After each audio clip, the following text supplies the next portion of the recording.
Vous êtes bien sur infolive.tv, Julia Vanels pour les titres de ce vendredi 29 août 2008. Tsahal, le Shin Bet et les forces de police ont découvert un complot organisé par une cellule du djihad islamique et visant à tuer des pilotes israéliens, mais aussi des universitaires et scientifiques. Selon les services de renseignement, cette cellule serait composée de 3 Palestiniens et 2 Arabes israéliens. Arrêtés, les 5 hommes seront jugés devant la cour de justice de Haïfa. Pour le Shin Bet, cette opération révèle la coopération qui s'est établie entre les Arabes israéliens étudiant dans les territoires et ceux restés vivre en Israël. Les rebelles du mouvement pour l'émancipation du delta du Niger affirment avoir localisé le citoyen israélien enlevé ce mardi à son domicile de Port Harcourt au Nigeria. Mercredi, le MEN avait proposé d'aider à sa libération, mais suite aux propos tenus par la radio israélienne Arutz Sheva qui a qualifié le mouvement de terroriste, le MEN s'est rétracté et exige dorénavant des excuses de la radio. Les rebelles avaient nié toute implication dans le rapt de cet homme d'affaires israélien âgé de 60 ans.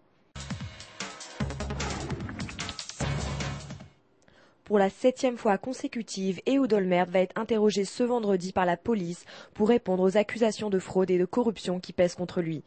Réalisé dans sa résidence de Jérusalem, l'interrogatoire qui a débuté à 10 heures ce matin devrait durer au moins 2 heures. Olmert devra répondre de ses actions durant son mandat de Premier ministre de Commerce et d'Industrie.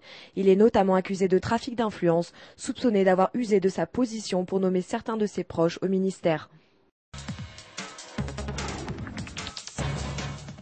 Selon des hauts responsables israéliens, la récente attitude de la Syrie dans le conflit entre la Russie et la Géorgie montrerait que Bachar al-Assad n'est pas sérieux dans ses pourparlers de paix avec Israël. À l'heure actuelle, il semblerait en effet que la Syrie et Israël ne se retrouveront finalement pas à la table des négociations la semaine prochaine en Turquie.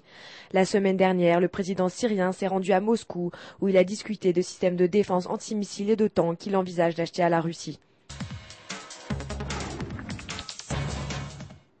Enfin, selon un sondage publié ce jeudi par Israel Project, 63% des Américains soutiennent le principe d'attaque militaire israélienne sur l'Iran en cas d'échec diplomatique.